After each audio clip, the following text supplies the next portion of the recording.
Olá, meus queridos perseguidores, tudo bem com vocês?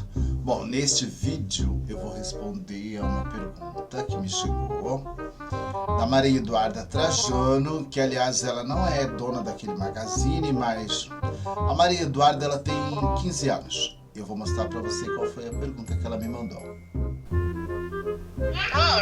Se der, pega e faz um vídeo assim, ó, sem ser esse próximo vídeo que você vai fazer agora, no outro, pega e faz assim, ó, o título, sei lá, eu tô dando uma opinião, que seria bem legal, as pessoas iriam gostar. Roupas de antigamente com roupas de hoje em dia, como as pessoas se vestem hoje em dia, como as pessoas veem, né, o estilo hoje em dia. Seria legal o senhor fazer, sabe, um vídeo assim, seria da hora. Legal, né? Como que as pessoas se vestem hoje em dia, se o estilo delas estão certo, né? Eu queria saber, tipo, porque as pessoas, assim, hoje elas se vestem de uma maneira não estranha, mas de uma maneira que não, tipo, agrada as outras pessoas. Às vezes é um estilo, né? Que essas meninas de hoje, que usam shortinho, tipo isso, entendeu? Ninguém discrimina, mas acho que seria melhor mostrar como as pessoas deveriam se vestir, entendeu? Melhor. Pois bem, pessoal, eu vou responder a todo esse questionamento da Maria Eduarda logo após a vinheta.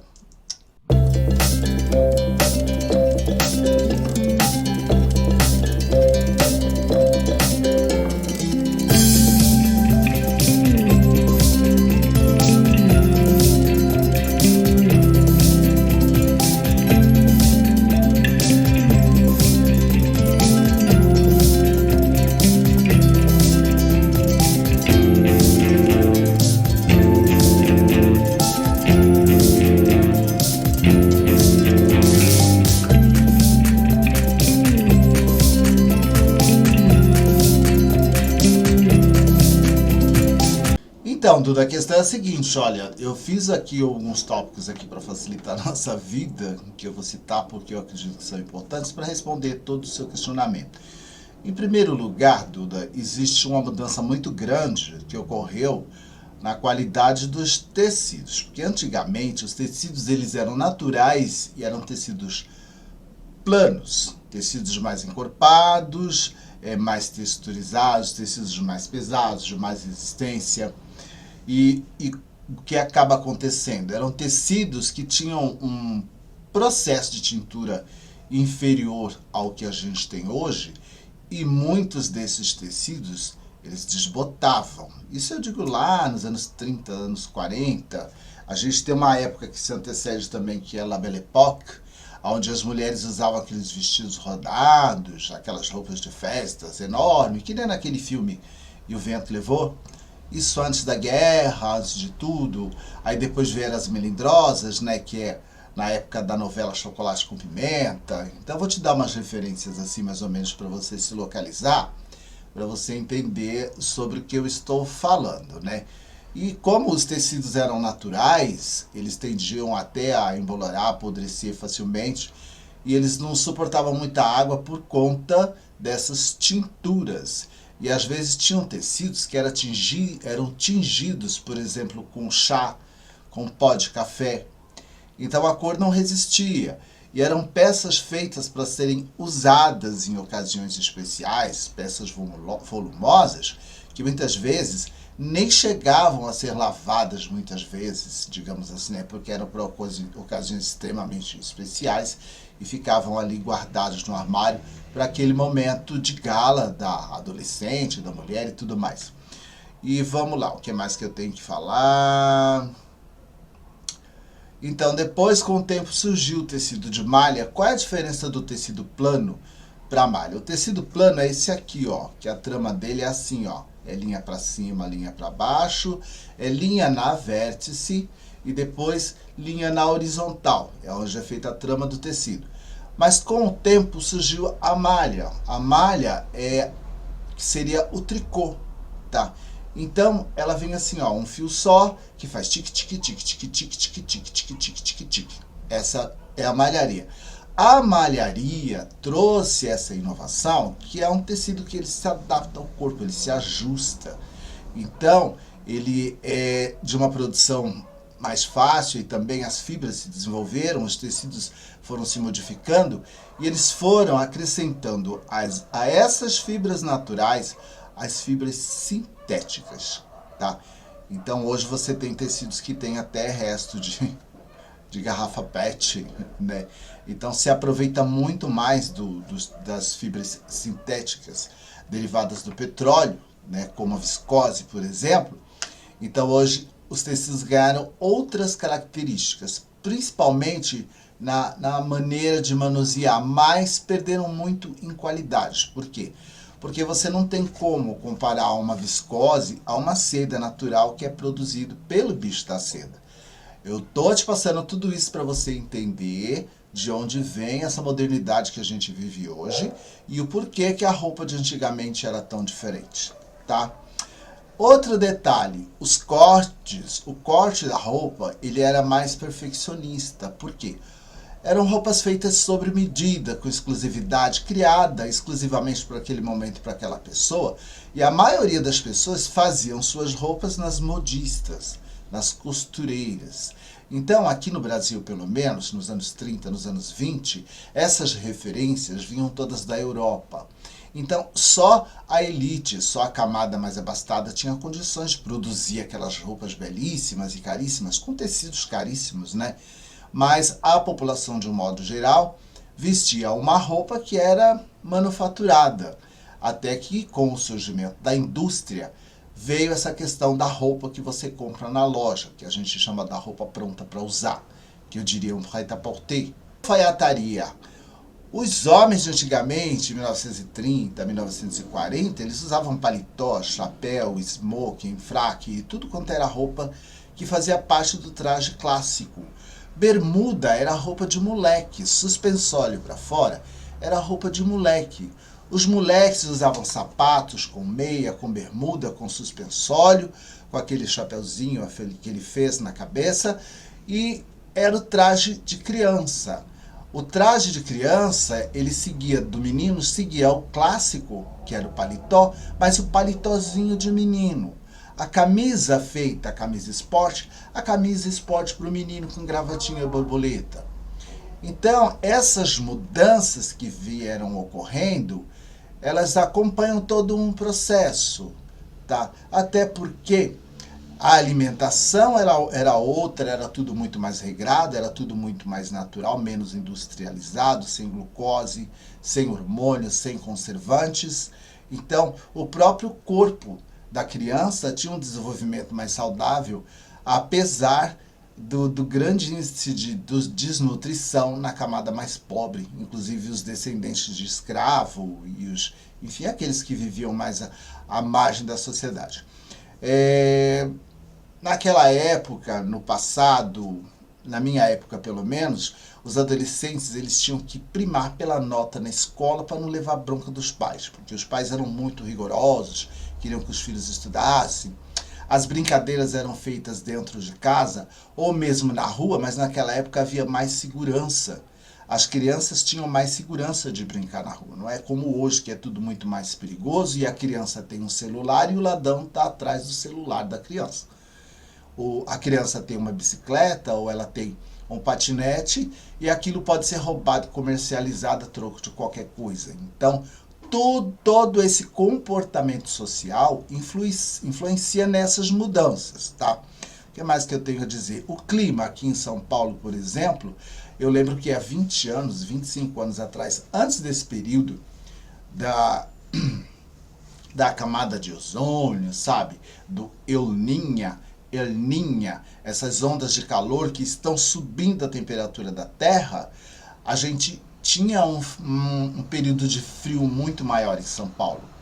Olha, eu sentia frio de abril, maio, junho, julho, agosto, setembro, outubro. Até o mês de outubro, a gente sentia frio. E naquela época nós tínhamos o guarda-roupinha de inverno e o guarda-roupinha de verão. Então, quando chegava o inverno, minha mãe sempre comprava um casaquinho novo, ou ela fazia um coletinho de crochê ou de tricô. para a gente ir para a escola, mais agasalhado. Hoje o clima ele é tão duvidoso, devido ao desmatamento, o clima é tão duvidoso que as pessoas quase não têm mais um guarda-roupa de inverno. Se você tiver um coat, um trench coat, que seria um casacão de inverno, um mantô pesado de lã, você não vai usar em São Paulo. Então tudo isso colabora para que a gente hoje se vista de uma maneira diferente. Tudo isso colabora para que o jovem tenha uma maneira diferente de vestir. Hoje eu vejo que às vezes eu saio com aquilo, por exemplo, eu fui ao teatro com traje casual de verão para usar numa tarde de domingo. Quando eu cheguei no trem, que eu fui de trem, as pessoas estranharam. Por quê? Porque na minha época, quando eu era mais jovem, aquela era a maneira certa de se vestir. Uma camisa assim aberta, uma camiseta por baixo, um cinto combinando, uma calça combinando, uma bota combinando, dentro de um estilo casual, mas uma coisa vaporosa, legal. Todo mundo percebeu, todo mundo olhou. Por quê? Porque eles não estão mais habituados a fazer esse tipo de composição no look, tá? A gente vê muito do look do dia, mas na verdade quando você sai às ruas, você percebe que o jovem, ele usa muito mais o básico. É uma bermuda, é um tênis, é uma camiseta, pronto, e não se fala mais nisso, tá? E aí, eu tô vendo aqui na minha relação de apontamentos, deixa eu ver o que mais está faltando. Antigamente, as mulheres, como eu disse, o traje clássico era para os homens, era roupa de homem, e a roupa da mulher era vestido, saia, túnica. A mulher se preocupava muito mais com a maquiagem, com o cabelo. Isso gera um certo desgaste. Então, hoje, a mulher, ela não tem mais tanto tempo para se maquiar, para se arrumar, para se vestir, para ficar carregando aquelas saias enormes. Então, a roupa tem que ter mais praticidade, porque a mulher hoje é mais prática. A mulher trabalha, a mulher cuida da família, a mulher estuda. Então, a mulher hoje usa uma base, um batom na boca, um lápis de olho e vamos embora com o cabelo já pranchado, que é para não ter trabalho. Por quê? Porque a vida cobra essa correria da gente, tanto do homem quanto da mulher. Além do que, antigamente nós tínhamos assim uma roupa para cada ocasião. Então eu tinha o pijama para dormir, eu tinha a roupa para brincar, eu tinha aquele traje guardado no guarda-roupa que era para um dia de festa, para um dia de aniversário. A gente tinha pouca roupa. Os nossos pais não tinham condições, então a minha mãe, até por ser costureira, fazia peças para mim. Fazia peças para as minhas irmãs, encomendava peças na costureira, isso eu digo na minha infância. Hoje, se misturou tudo. A mesma roupa que vai correr no parque, vai usar para ir no casamento, vai usar para ir no aniversário, vai vestir em determinada situação. Então, não se definiu mais o uso da roupa. Mas existem sim todas as regras que definem o momento certo, a estampa correta, o comprimento, a consciência corporal da pessoa que vai vestir aquela peça, a cor, o cabelo que vai combinar com aquela peça. Existe toda uma ciência, que é a ciência da moda e do estilo, que as pessoas estão abandonando, mas sempre está presente. Do mesmo jeito que quando eu entrei no trem, as pessoas me observaram, outras pessoas que têm o conhecimento de como se compõe, de como se trabalha, de como se usa, como se aproveita e como se evita comprar tanta roupa, porque hoje a roupa é tão sintética que o tecido não desfaz na natureza e essas roupas estão se tornando elementos, estão se tornando poluentes na natureza. Então tudo isso faz com que as pessoas que se vestiam antigamente se vestiam totalmente diferente do que se veste hoje. Hoje a roupa é capaz de não absorver mais o suor. Ela não desbota mais, ela tem mais durabilidade e mesmo assim as pessoas fazem de suas peças, peças descartáveis. Então não há um consenso, digamos assim, né? Mas eu acho que hoje, devido a toda esse nível da população mundial e tudo mais, a necessidade que a gente tem de sobreviver, a roupa ela tem que acompanhar as nossas necessidades. Mas isso não quer dizer que a gente tenha que se vestir de qualquer jeito e não adquirir esse tipo de conhecimento, tá? Hoje você tem a liberdade de vestir o que vocês quiserem, mas é importante também que vocês adquiram a consciência de que para cada momento existe a peça. Por exemplo, na minha época, o shortinho que você citou no começo do vídeo, as mulheres usavam para lavar quintal e nem eram tão curtos, tá? Bom, acho que não faltou mais nada. O sobrenome Trajano, ele me lembra trajando. Então, o verbo trajando significa vestindo. Então, Maria Eduarda Trajando, que não é vestindo, que é trajando, eu mando um beijo para você. O tio agradece a sua participação. Você sabe que eu te amo muito. Você é muito especial para mim. Eu tenho um carinho enorme por você. E tudo que você quiser saber de mim aqui no canal, ou se você quiser saber pessoalmente, você sabe que o tio vai estar à sua disposição, tá bom? Maria Eduarda é minha sobrinha. Eu mando um beijo para ela, um beijão para Zoe, que é a irmãzinha caçula, né, Zoe? Um beijo do tio e até o próximo vídeo.